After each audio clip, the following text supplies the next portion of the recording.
true. So, do you parent your kids in a way that you were parented, or how does the way you were parented affect how you're parenting now? Oh, no, I do the complete opposite of everything.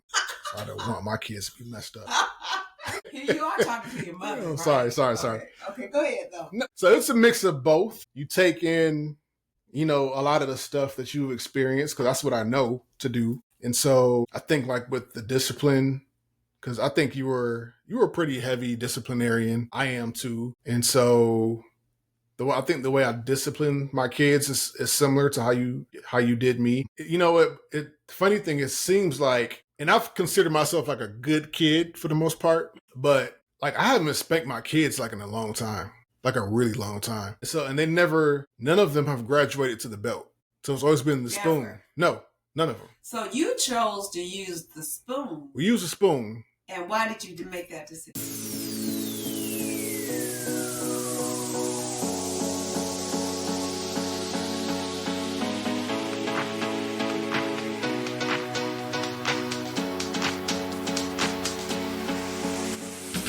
Welcome to Get Real with Alexis Jones. On this podcast, we'll dive into real relationships with real people, guided by the wisdom and perspective of some of the most seasoned voices in our community, our beloved seniors. Each week, we'll unpack the joys, challenges, and lessons learned about love, family, friendship, and everything in between. This is a space for heartfelt conversations, eye-opening truths, and powerful stories that will inspire and challenge the way you think about relationships. We're keeping it honest, unfiltered, and deeply meaningful. So settle in and let's get ready to get real. Let's jump in.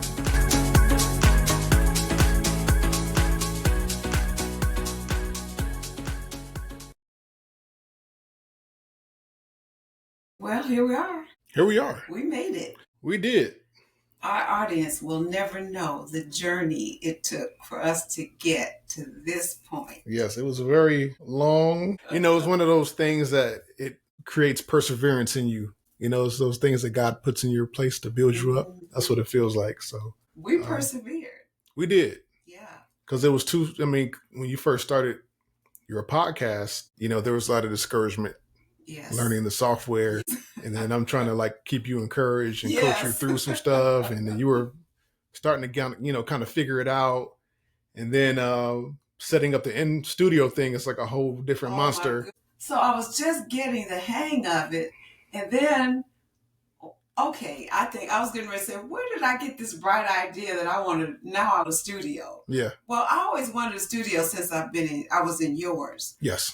But there's a woman that I want to interview, and I wanted to do it in person, but I wasn't prepared to do this now. Right. But she motivated me to want to do it. And now it's like starting from scratch, learning all over again. Yeah. And it has been a steep learning curve. Yes. So you and I are praying, audience, that this works, that you get a clear video and audio, because we have had some issues. But we're glad to be here, and welcome to my new studio. Thanks to my son, Brandon. I mean, isn't it beautiful? He designed this sign and hung it for me, and there's a lot of things in the background that you won't see, but everything else is you. Yeah. You picked these lights, the camera. Yeah. You ordered a bunch of stuff unauthorized and had to take it back. I did a lot of returning, didn't I? Yeah. And I still got to return. But anyway, so we're here because Father's Day is approaching, and we did a Mother's Day interview where you interviewed me, and I so enjoyed it, and we got a lot of good feedback. And so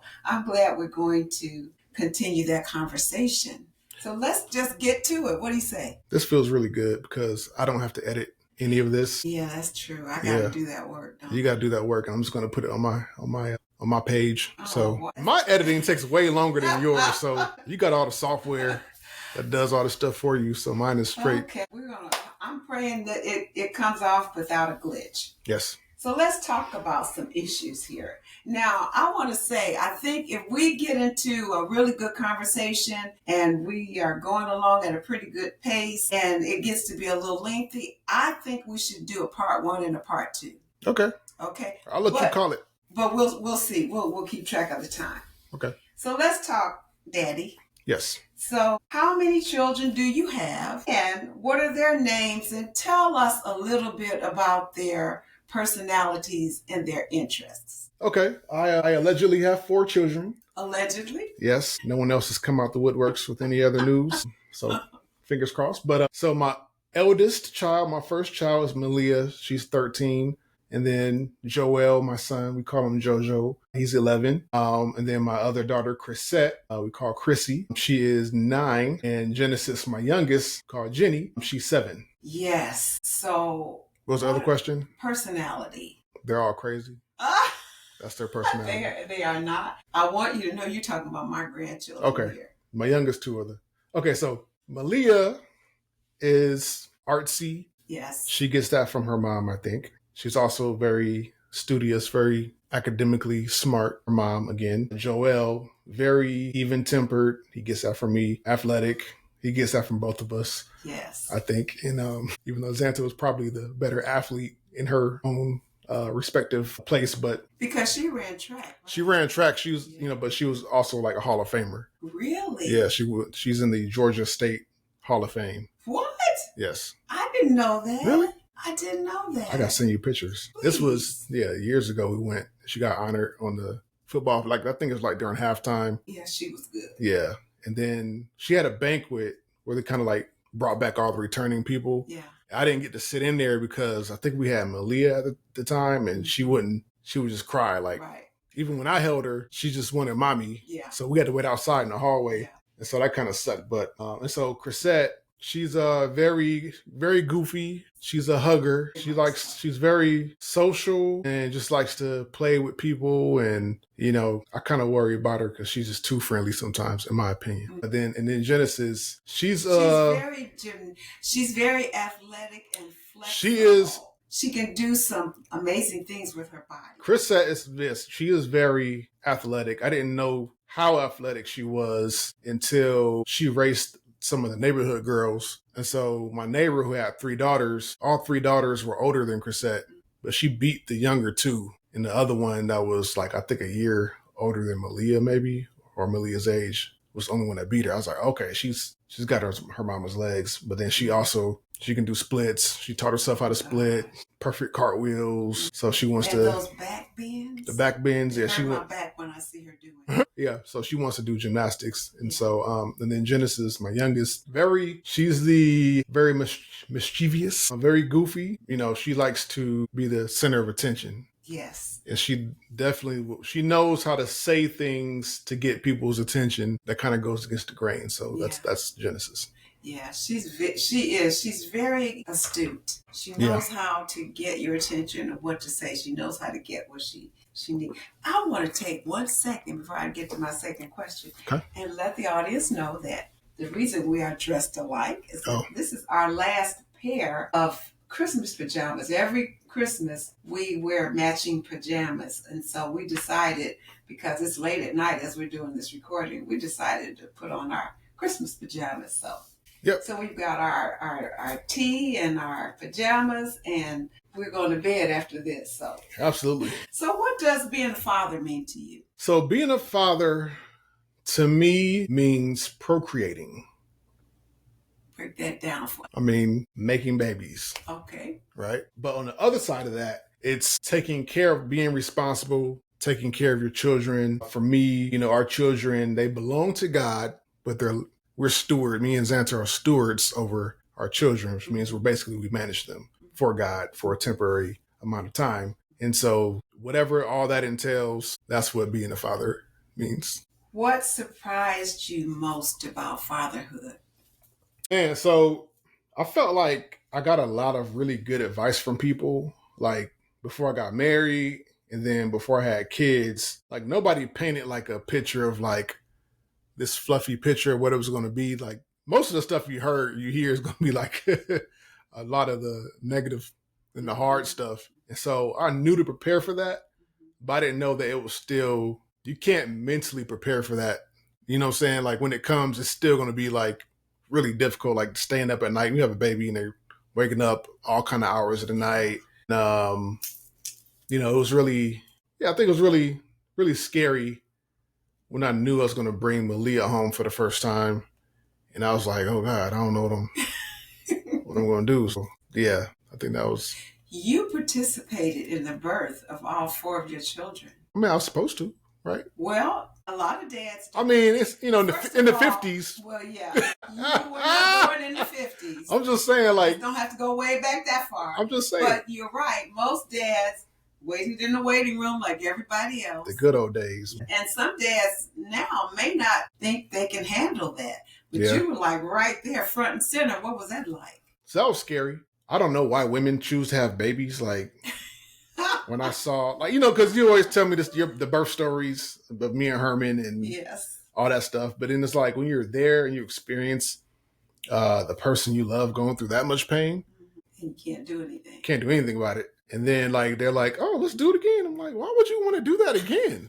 So that was, and then, when we had Malia, my oldest, we had the birth plan and, she wanted to have everybody vaginal, no C-section, but then. Natural. Yeah, natural. But with the epidural, I don't think Xanta was like, I don't want the epidural. I can't remember. But she definitely did epidural with all of them. But she didn't want to do a C-section, which is what the doctors were wanting to do. And so with Malia, because they were all, I think it's because they're all sunny side up. So turned like the way that you don't want them to be turned. In the particular hospital and the doctors at that hospital, they were more like, we got to get these kids out of here. So knowing that she didn't want that and that was what was going to happen. So I had to go in the room. I had to put on like the outfit and the little thing over my head, scrubs. Yeah. And I was really nervous because I didn't know how she was feeling about that. So that was kind of scary, because it's first baby and all that kind of stuff. So it was a very scary situation. But also it was like, we're about to have a kid. We just we created another human. You look at the toes and the fingers, like, it's like really surreal. So it was pretty cool. I think you called to say she had given birth and all we heard was this screaming. Like, is that Malia? Oh, yeah. So we didn't know babies weren't supposed to be that loud. Yeah. Because when Malia was crying, one of the passing nurses, she was walking the room. She's like, you can't have other kids in here. She thought we had like a toddler in there. We were like, we was talking about. She's like, oh, that's the baby? I'm like, yeah. She had some lungs. But then I didn't know. And so until we were like, we got home and, you take the baby out and your other friends having babies and like you hear them cry. And it's like, yeah, exactly. I'm like, because Malia, when she cried, it was like hurts your ear. That's absolutely true. So, do you parent your kids in a way that you were parented, or how does the way you were parented affect how you're parenting now? Oh, no, I do the complete opposite of everything. So I don't want my kids to be messed up. Here you are talking to your mother. Oh, right? Sorry. Okay, go ahead, though. No, so it's a mix of both. You take in, a lot of the stuff that you've experienced, because that's what I know to do. And so I think like with the discipline, because I think you were a pretty heavy disciplinarian. I am too. And so I think the way I discipline my kids is similar to how you did me. The funny thing, it seems like, and I've considered myself like a good kid for the most part, but like I haven't spanked my kids like in a long time, like a really long time. And so, and none of them have graduated to the belt. So it's always been the spoon. No, none of them. So you chose to use the spoon. We used a spoon. And why did you make that decision? Because they were babies. We didn't want to abuse our children. Okay. What? What are you trying to say? I just said I didn't want to abuse my kids. What's the problem? Thought that was a good thing. I've never heard until you all, to be serious about using the spoons. What, do you know what? Okay. Did you read about that or? So we actually heard about this in church. And so our pastor at the time, one of his suggestions was to not spank them with your hand. Mm-hmm. Because you want like your hand to be a symbol of like comfort, like but he's very pro spank your kid. So it's like when you do spank them, like use an object to be like like a wooden or plastic spoon. So there's a separation. Yeah. Like this is the object we're going to use to punish you, but it's not my hand that's hitting you. You're getting spanked with this spoon. So they can so the child can kind of separate it a little bit. They know that you're doing it. But I guess it's like a psychological thing. It made sense to us. Yeah. And so, we were spanking with the spoon. We had, in our old house, we had spoons. We kept the one above our door frame upstairs, and we kept one in the kitchen because you just never know when you're gonna need it arm's reach. But yeah, I think the last time I spanked Malia with the spoon, she kind of like cried a little bit. As soon as it was over, she was like back to like her normal face. I'm like, oh, I got to graduate to the belt with her. Like since that that was years ago. And so, but we've never had to they just never, Your kid, my grandkids are good kids. They're good kids. Now Genesis, she does get close to the line. Like, she does. But she knows that she's close, and then most of the time she'll kind of back off. Yeah. At least that's been my experience. I'm very good with threats, and I will threaten. Yeah. And I will follow through with a threat. But I remember when you were using the spoon, and if you would hold it up, it's like, oh, no. Yeah. So they knew. I wanted my kids to fear me. Yeah, well. And they do. Okay, we'll get into that. I think they do have a healthy fear. Yeah, healthy fear. That's what I mean. Yeah. Okay. So I know you're still in the thick of things. You still, your children range from ages 13 to 7. 7. So you've got a long way to go. But just based on your experience so far, are there any things that you would do differently in terms of rearing them, or in terms of time you spend, discipline, anything? Yeah. That's kind of a broad question, but anything come to mind? Yeah, I think, Any strategies? I don't know, not so much strategy that I can think of, but just some of the stuff that I'm still working on even now, like anger and stuff that I just kind of deal with on my, personal, that kind of spreads to my family a little bit. So like I handle things a lot better now, still working to get better, but like, being more intentional. Okay. So being more intentional with showing them, like after I discipline them, that I love them. And I think I got that from John Bevere. He's like a pastor.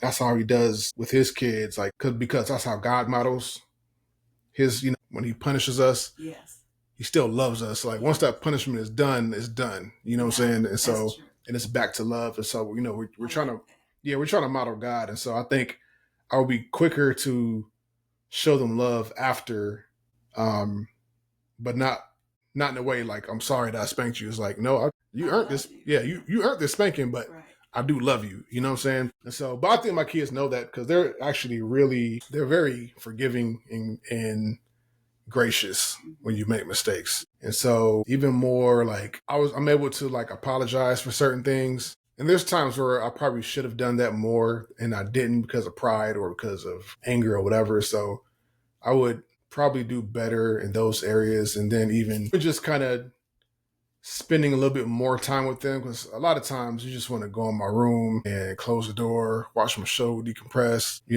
but probably just like, do that cute daddy stuff, that I don't feel like doing all the time, but just try to push through and do more of that, so yeah. Well, one thing the audience doesn't know is you were stay-at-home dad working from home for many years. Yes. And so your kids are very close to you.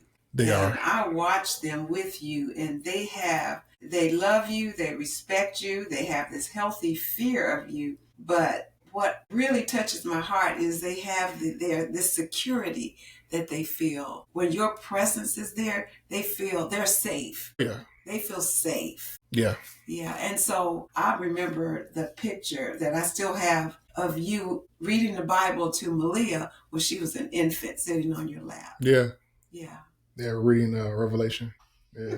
That's a good book to read. Babylon, the Great Prostitute. Yeah, we're gonna get into this. Let's just go right forward. Right forward. Yeah. Yeah. So you've spent a lot of time with them that a lot of parents don't get to spend because you chose to stay at home doing some really important years. Those are tough years for you. Yeah, those were on many levels. The stigma of a stay-at-home dad, and then what's that? I never asked you about that. That was hard sometimes. I was a little bit self-conscious, even though it worked for our household. The perception of how I look doing it sometimes would get to me. Eventually I kind of settled into it, and I was still doing other things on the side, just making sure that I'm just being productive and useful and for a while I was doing Uber at night just to, what I'm saying? Cause I wanted to, I just wanted to work. But yeah, it was tough at times, but I think the kids enjoyed it. And then, and there was times I enjoyed it too. But I think they really benefited from it. Like you said, they do feel very secure and close to me. Like Joel, he'll still like hold my hand when we're walking around. So, and the kids and the girls climb all over you. Yeah. Malia, maybe not as much because she's 13. She's 13 now. Like I'm getting those side hugs and sometimes no hug after, bedtime. Well, she used to be right here stuck to my hip and I missed that. Yeah. But I have Genesis. Yeah. Still got Genesis. And Chrisette too. Yeah, they both not as much, but I still have the two younger. Yeah, they do grow up. Well, how do you balance being a father, work, spirituality, your personal time? You kind of alluded to it, but that's a lot to balance. How do you balance that? I don't know. I'm still trying to figure it out, to be honest. Because I have this conversation with Isaac, my podcast partner. It's like, bro, like sometimes you go to work, depending on the day, it could be really physical. And then, I got the podcast and then Xanta helping her doing the resale stuff with the clothing and then taking care of things around the house, the kids, school stuff, extracurriculars, picking them up, dropping them off, helping them with homework. It's nothing out of the ordinary that most parents go through. So maybe balancing is not even a realistic question. I feel like there's a way to do it and be more efficient, but you have to I think it's really being disciplined with your time and kind of like doing the self-audit. It's like, okay, you only get 24 hours in a day. You got to sleep for this many, and then you got the kids need this, and your job needs that, your wife needs this. And so with the extra hours I do have, like, am I using those wisely? Can I cut some stuff out that's not really benefiting me? Am I scrolling on Instagram or YouTube too long? You know what I'm saying? Which I tend to do sometimes. So it's really just trying to like cut out certain things. And now I'm getting back in the habit of like getting up in the morning before work, getting in my word, getting prayer time in, which has been going good, but also it's still been a struggle too. And so now I'm like, okay, I need to get to bed by a certain time so I can get up. So it's just really so. Because I know you're health conscious. I am health conscious. Been eating better. At work, it's pretty physical. So I do get exercise at work. I got rid of my gym membership because I just haven't been going. Yeah. And so I'm in the process of planning out. Well, I did the plan out already, but building a gym in my basement. Mm-hmm. So my friend Brian, who I'm waiting on him to get back to me so we can take this wall down and expand that space out a little bit. So that's the plan. So that saves time from having to drive, 20 minutes to the gym or whatever. And so, I miss when we used to do the Peachtree Road Race together every year. Those are fun times. Well, I want to ask you some questions about wisdom. What do you hope they will remember most about their childhood? So I want them to, when my cousin Alicia, her father passed, Sonny, the way she talks about Sonny is the way I want my kids to talk about me.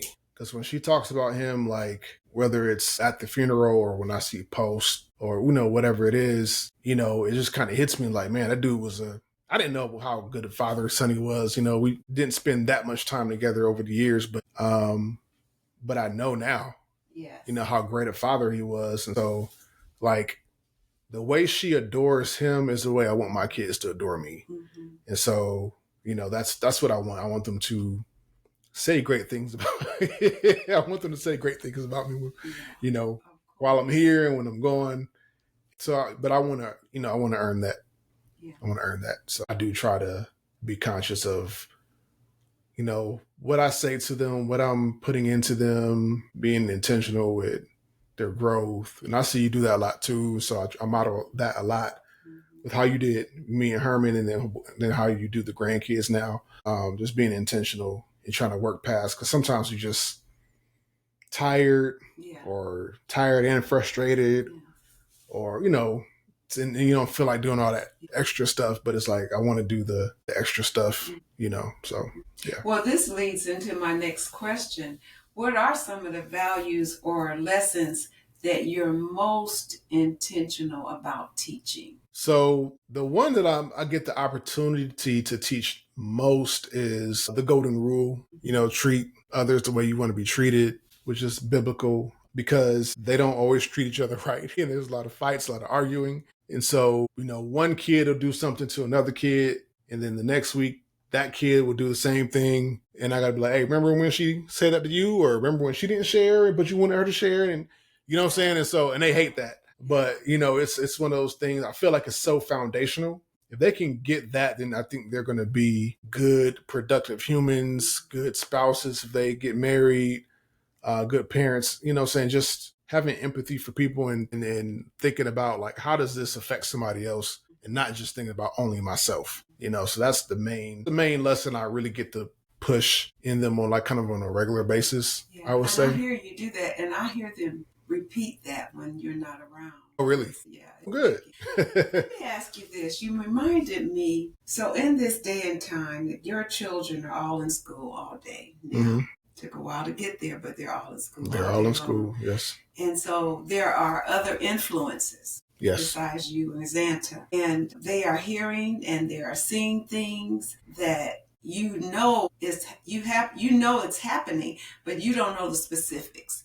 You don't know what somebody said unless they tell you. Yes. But you know the kinds of things that are being said and the kinds of things that they are seeing and witnessing. How do you and Xanta make sure that your kids know who they are, know what you expect of them? How do you determine, how do they know who they are? Yeah, we just tell them.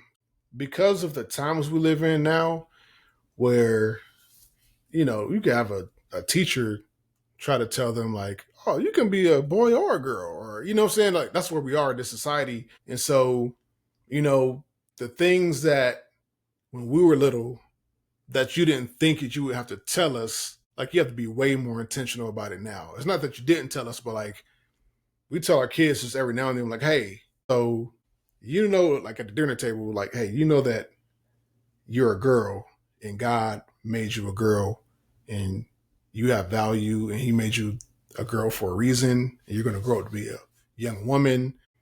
These basic things that are like, duh, you know what I'm saying? But you really have to like put that into them because the influences that that we don't hear, that we don't know about, and they don't tell us everything. And so I try to be that parent where I don't freak out. And so I think that's where me and you kind of veer because, one single mom, 2 boys. So I don't, that's one of the things I didn't want to just freak out on them whenever I want them to be able to tell me things and know that like we can just have a conversation. And so I think I've done. Yeah. I freaked out. Yeah. You did. Right.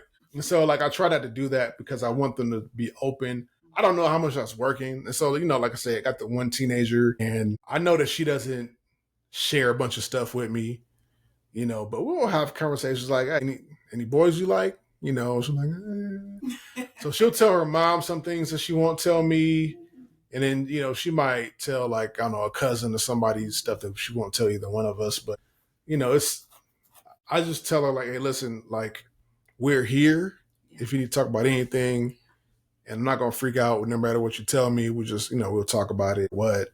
And, I even taught her how to like find like a trusting somebody, you got your Grammy, you got your Gigi and your G-Dad, people that we trust, you can talk to if you want to just talk to them and not us. And so just trying to give her like, good options and learning how to like, this is the type of person you can tell something to. Like, you don't want to like say this stuff to your friends because all your friends are idiots. You know what I'm saying? So, I remember when I was in middle school, this girl that was in our class, she had her period for the first time. And for whatever reason, she told this kid in our class who already was just like, not like what you would identify as like a really caring, mature child. He went and told everybody. We all knew about it. You know what I'm saying? So it was like, I want to try to make sure that she avoids doing stuff like that. Yeah. You know what I'm saying? Yeah. So, yeah. I was thinking when I was at your house the day that you took me to the clinic and Chrisette and Genesis came home and I asked Chrisette, well, how was your day? And she kind of held her head down and she said, well, it wasn't very good. I said, well, what happened? And she said, well, these girls were talking about my hair. And I said, well, what did they say? She said, well, they said that something about it was kinky or something like that. And then they said some other comments. And I said, well, what do you think about your hair, Chrisette? And she said, well, I love it. And I said, well, I love it too. It's beautiful. So what does it matter what they say if you love it, right? But it bothered me. I thought about that a while because the reason I thought about, and I'm saying this to see what has your experience been with this type of thing, because what happened was I'm saying to myself, did Chrisette tell me I love it because she's supposed to? Or did she mean it because she wants to love it? Because what happens is, and you've had this experience, they define you. Even if they just drop this little bullet that says, something's wrong with my hair, if it's like this. And so they might not tell you, but they may say,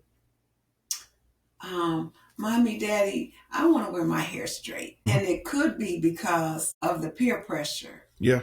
So I was just wondering what your experience is. With my kids, with that? Yeah, so... Or do you think about that? Because I thought about that for several days afterwards. I'm thinking, do I need to have some follow-up conversations? Because I really want to know how she feels. So knowing Chrisette, she wouldn't have told you that with that type of confidence if she didn't mean it. Because if she's feeling a certain way, if she's feeling bad about something, she'll either not want to share it and just kind of hang her head, or she'll just tell you the bad feeling, but she's not going to fake a good feeling. She'll never do that, or she's never done that. Yeah, so again, it goes back to putting value into your kids. And so, we've had those conversations, like God made you black because God knew what he was doing. He made that person Asian, made this person white. Like, you know what I'm saying? Like, he made us all different because he's creative and he creates, and he made us to be creators. And so now we get to create whatever that looks like, so it just try to attack those things at the root, because I don't have because I don't know a lot of the answers. Yeah, exactly. And I don't know how to make them feel better when somebody at school, makes fun of them for whatever reason. You know what I'm saying? But I like this approach because you are attacking the root of the problem or hitting it off, so that when they hear these things, they already have a foundation. Right. And so you won't hear all the specifics. No. No kid shares all of that, but they might allow it to influence them in some way. But so I like what you all are doing there. So let's see here. I think you've answered this. I said, here's my question. 20 years from now, Genesis will be 27, and Malia, all the way up to Malia, who will be 33. Mm-hmm. Whoa. Yeah. My question was, what kind of will they say you were? What will they say if they're doing this podcast 20 years from now? What kind of dad? How would they describe their dad? They will say I'm goofy. They say that now. Yeah. I'm goofy, protective. Hopefully just like all the good stuff. He loved us. He was a good dresser. I don't know. I want to share, let me share this before I forget. So this past Christmas, they were ordering I wanted to get them a few Christmas gifts. So I remember sitting down with Chrisette, and we were going through the website, say, you like this, you like that? And she wanted this sweatshirt. And she said, Grammy, I really want this sweatshirt. And the sweatshirt said, something about I wanted a hero, or I prayed for a hero, and God sent me my dad. And she wanted that so bad, and I was so touched that she wanted that. So when Christmas came and we were together and you opened that gift, I just watched you, because I just could imagine my child wanting, and she wanted that badly. Yeah. She really did. Yeah. What was that like for you? Because you remember what you said? No, I don't. Okay, this is what you said. You said, okay, you're my favorite now. Okay, yeah. That's what I was going to say. Like, goofy. She became my favorite child that day. All the other kids just laughed because they knew this is what Dad does. Yeah, I tell them at different times, depending on what they do. Like, right. Okay, you're my favorite. I felt great because that let me know, like, wow, I'm doing something right. I'm on the right track. So I I felt really blessed in that moment. Yeah, that was beautiful. Yeah. I think she's worn it out. I want to get her another one. Yeah, she does wear it all the time. What advice would you give new dads or fathers to be, or even dads, because you've got a lot of friends who are, you all talk about each other's families. And so even dads who are struggling with all the things we struggle with as parents, what advice would you give? Okay, so to someone who's aspiring to have kids or is about to have kids, I would typically tell them the good, bad, and ugly of having kids. And especially like when you have babies, like, you're gonna feel inadequate. That's how I felt. Mm-hmm. So, I remember each time, or was it a little? No, it was different. So really the first time. And so I remember when we put Malia in the car seat, and then we were packing up to walk out the hospital. That's when like everything got real. It's like, oh, we don't have the help of all these doctors and nurses.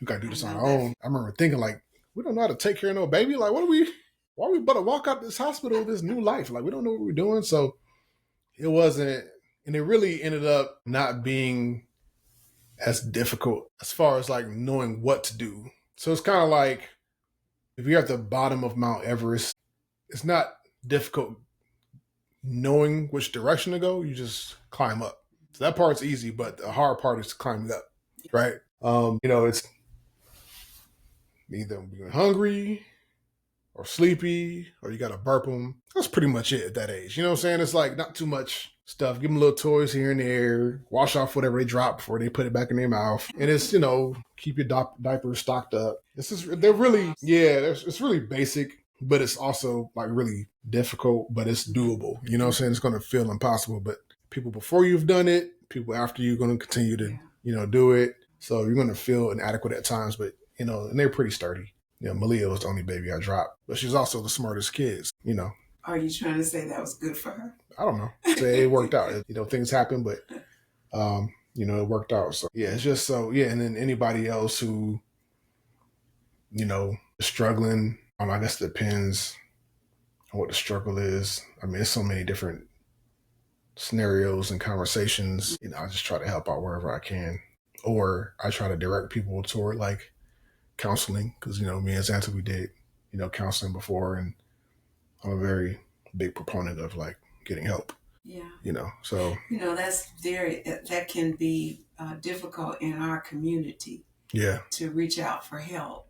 I think it's getting better now. I think it is with our generation and the younger generations. Like it's becoming more normalized. Mm-hmm. Yeah. How do you avoid the temptation to be perfect? Or is that a temptation? No, I'm so far from it. Like It's not even a thing. You've already accepted. Yeah, that's not going to happen. Really don't worry about that. No, I never had to worry about that. I feel the same way. I don't blame you. But some parents do. They're trying to cross all of their T's and dot all of their I's. Yeah. What would you say to them? You're human. You know what I'm saying? Like, you're going to mess up. That'll be okay. Yeah. As long as you love them, covers a multitude of sins. Thank God. Yeah. I sure made a bunch of errors. Yeah, but I knew you loved us. Yeah. They kept us, kept us going. Okay. Growing up, you always had this sense of humor. We used to describe you as having a dry sense of humor. Do you still have it? And if so, what do you tell jokes? Do you have a dad joke that you tell? Or how does humor look like in your family? So yeah, Xanta will say, you're such a dad. But it's not like I don't have like a go-to joke. It's just whatever happens in that moment. Little things. So like with Xanta, like I do little stuff to her, like if I know she does this thing where like, if I come in the house or walk in the room and like I know that she wants to hug me, she'll start like kind of walking toward me and I'll just like veer off to the other direction and kind of look back like she's like, I knew you were going to do that. I knew you were going to do that. And so you're such a dad. Or whatever little snarky thing. I'll say like, little incognito, like sexual humor, like around the kids that I know that they don't know. She's like, you're such a dad. Like, you're so stupid. So I do little stuff like that sometimes. Yeah, that's why we described you having this dry sense of humor, because your jokes, your humor was sporadic. It was really at the moment. Yeah. You'd find humor in the moment. It's like, well, how did he come up with that? So you're still doing that. Still doing it. And so when you do it, I watch you with the kids. So you do it with them, but you don't smile at all. You act as though it's something serious, but they know you well enough. Dad. Yeah, they know I'm joking. Yeah. Yeah. Yeah, they know me by now. They're getting it. Yeah, they get it. Yeah.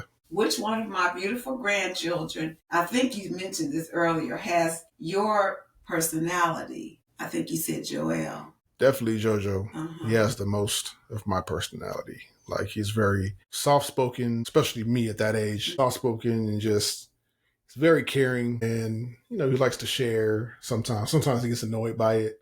He also gets annoyed really easy. You know, certain things kind of irk him. But he's just like a really loving kid. So I would say him the most. Who's totally different? That's a tough one. So the girls are all different from me, but like in different ways. So Malia's a nerd. Chrisette, I guess she's kind of like me too, because she was just really random goofy. It's like, what are you, like, she'll just stand there like, just random goofy. It's like, what are you doing right now? Like, what? Go find something to do. And then Genesis is just like, she's just like the wild card. You know, she just, I don't know what is going on in her mind. I don't know what her interests are. She's just a kid. Yeah, she's her and Xanta are probably the closest.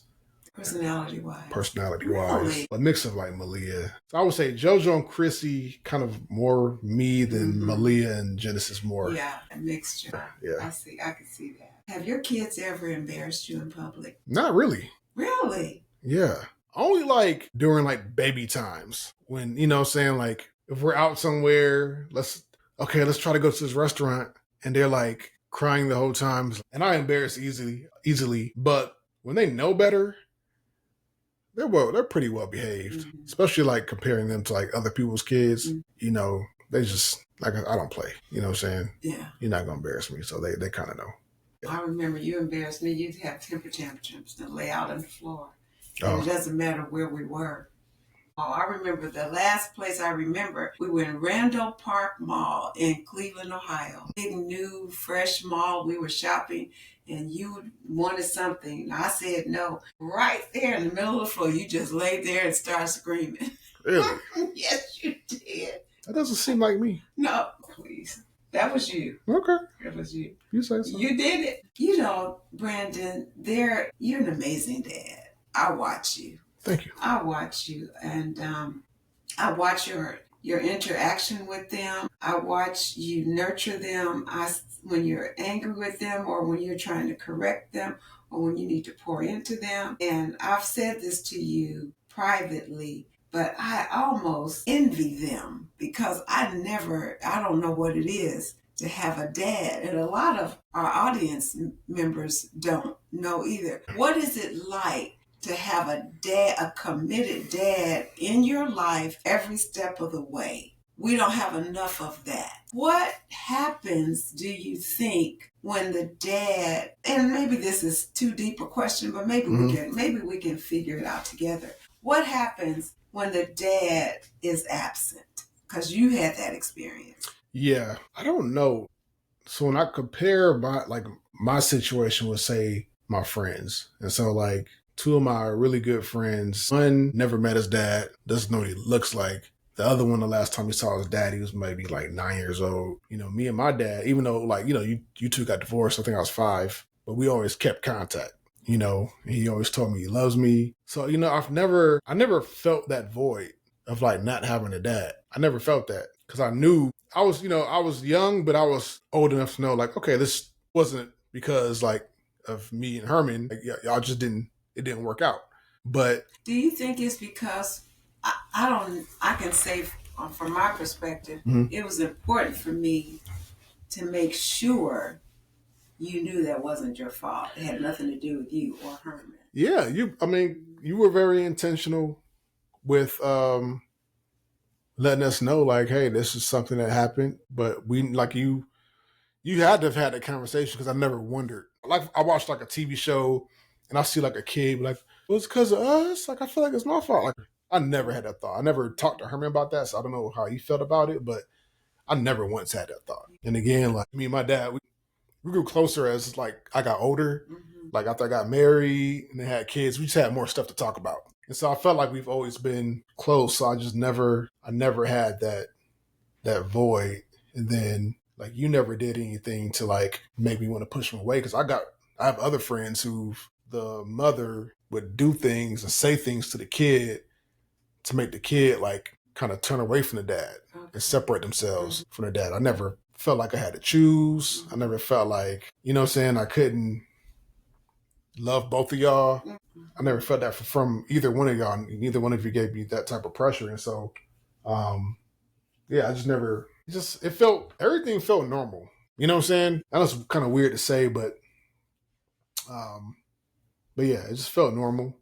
And so, but, you know, I don't even wish things were different. I'm just glad that everybody, like, we're all good. You know what I'm saying? I'm just grateful because, again, I can look at a lot of my close friends' situations and, like, I'm so glad I don't have that situation. So yeah, you know, I think it's, you know, there's a lot of statistics and things that happen when, like, the dad is not around. And so, you know, and I do care about my kids and how they're going to develop in their future. And like, you know, even with a lot of the stuff that me and Xanta have gone through in our marriage, like my goal is to like get our kids to a better place so like they don't have to like go through a lot of like, you know, those type of marriage issues that we've had and whatever, you know what I'm saying? So I want them to be, you know, well-rounded, but, you know, they know their worth, they know their value, they know who their identity. So that's what I want for them. And so that's what kind of motivates me to keep pushing. Yeah.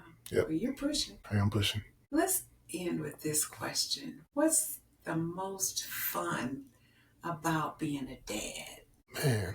Or you don't have to name just one thing. Just talk about some things that are fun just because you're a dad.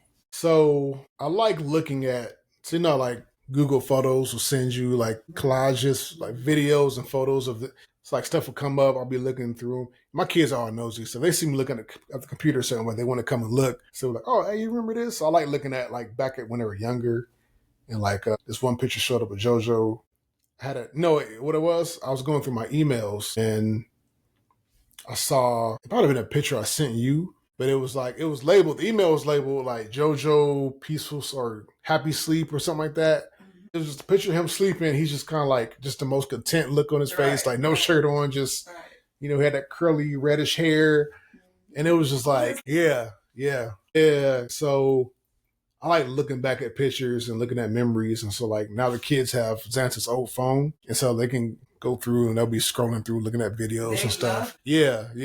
So like I like looking at their growth and then like seeing like JoJo play soccer. Yeah, that's fun. Yeah, that was so much fun. Like watching him and just seeing how, you know, he's just really good. So like, you know, JoJo is so mild-mannered, right? Yeah. If he were to walk into this room, real quiet spoken. Yeah, he wouldn't walk in here. He would peek first. Yes. To make sure like he doesn't want to bother nobody. Right. But he wants something, but he don't want to say it. Yes. Because I remember he did that yesterday when I was over here. Yeah. He's like, you come on in. So he did. He kind of peeked in. Yeah. But when he's on that soccer field. Yeah, he's aggressive. He's a beast. Yeah. And you were like that playing football. Yeah. Very aggressive on that field. I remember watching you. You were taking this stance. What position did you play? Also defensive end and like kind of like tight end at that age when I was first starting out. Yeah. So but you know, and that part of that was the male influence that was there. Like coaches, like I wanted to please my coaches because like when you hit somebody, you knock them on their butt, like you get rewarded by them like showing admiration for you. And so like that's everybody, you know what I'm saying? Especially guys. Yeah. You know, and then so you wanted to do that to, you know, I don't know, maybe it's the same thing with Joel, but it's like any kid, you know, you just, when you're, you know, excelling at something, you like people like cheering you on and all that kind of stuff. And so he's exciting to watch. He's very exciting to watch. So I look forward to like all his games, you know, but so like, you know, just like watching them grow and develop and change and learn, get smarter and even get sassier and all that kind of stuff. Like it's kind of fun to like just watch us grow as a family. And yeah. You all did a 5K, was it, as a family? How was that? that was cool. So Xanta and Joel did the 5K, and part of that was to train him for soccer for the upcoming season. And me and all the girls, we did the 1 mile fun run thing, and so that was really fun because like those kids are kind of hard to keep up with. Yeah. You know, I can imagine. I was struggling trying to keep up with them, even with Genesis. Like they just turned it up and they were gone. I'm like, oh, okay. So that was cool just to be able to do something because I want them to be, healthy and fit and all that kind of stuff. And so yeah, just again watching that competitive side when they got closer to the finish line, like Genesis actually passed Chrisette. Really? Because Chrisette couldn't see her coming. She underestimated. Yeah, she just turned it up at the last minute. So that was pretty funny. So like again, just like watching like just the different things that come out of them as they grow. It's always really cool. The thing that comes to mind is when I watch you all kids is you have a lot of games at your home. You all play games a lot. And it's just funny seeing the interaction and all of that. And your kids are very competitive. Are they all that way? I know Malia's competitive. Joel is. Joel has a good memory, by the way. Oh, yeah, I play those memory games. Those memory games? Yeah. I was like, how does he do that? Yeah, smart kid, man. So, he's in the gifted program, by the way. Yeah. So he, what's difficult kind of like in this stage, it's getting better now with Genesis being the youngest. It's hard for her to keep up in those games. Mm-hmm. And so a lot of times, like, she gets frustrated. She got frustrated yesterday. Okay. When we were here. Yeah. Well, that's still a thing. That's been going on for a while. And so that kind of makes it hard because she gets attitude and it's like, okay. So sometimes she'll be on our team. Mm-hmm. Or me and you will be like we're one person or whatever. So, it's cool. Yeah. We got to get, we haven't really. She was really frustrated and she actually started to cry. Boo-hoo cry, but tears. Yeah. I said, Genesis, I was the winner. I said, you were the winner when you walked through my door. That's the Grammy thing. You're already a winner before we sat down to play this game. This game is just fun. But you were a winner when you walked through the door. Yeah. So after a while and a little bit and then I said, now go to the bathroom, wash your face. So let's play some more. And she did. She put her head down and she was crying, but she went to the bathroom, she washed her face, and she came back. In a few minutes, we started playing another game. So anything you want to add to our conversation? Any last minute nuggets you want to share? No, I mean, this has been fun. Good conversation. I hope that, as fathers, we just continue to know like how important our role is. And, for a lot of people who don't have their fathers with them anymore or never had them or didn't have a great father, that's a terrible thing. I'll just say, man, God is our father. Like sometimes we just gotta step in as that. It's not his design. His design was for us to have a earthly father and a heavenly father. But sometimes, you got a car, you got to put the spare tire on and try to make it work. So just do your best. And fathers out there, just continue to grow and get better. Yeah. That's it. Realize how important you are. Yeah. Just how because I think sometimes fathers, you were talking earlier about instilling value into your children. Mm-hmm. There are a lot of dads out there that they don't really realize their value. Yeah. And I'm hoping for this Father's Day that we just tell as many fathers as we can. Yeah.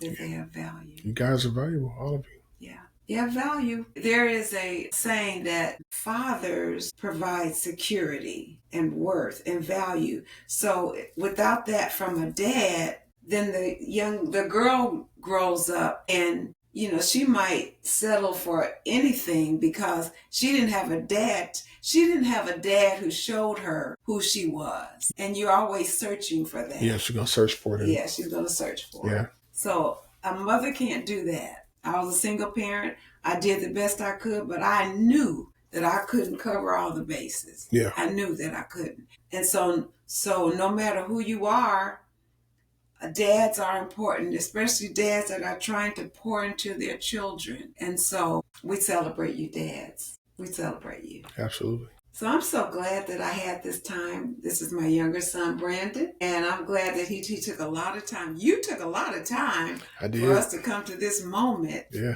And I know you're tired from working all day and all week, but Thank you. Thank you for not only being an incredible father, you are an incredible son. Thank you so And much. I don't know how you do it, but he takes really good care of me. I don't know how he does it. I don't know, but I'm so thankful for it. So thank you. You're And welcome. thank you to our audience. Thank you for joining us here at Get Real with Alexis. We hope you'll join us next time. Don't forget to like, subscribe, comment. We'd like to hear what you thought about our discussion, and so we can gear our future conversations. So thank you for joining us, and we'll see you next time. Peace.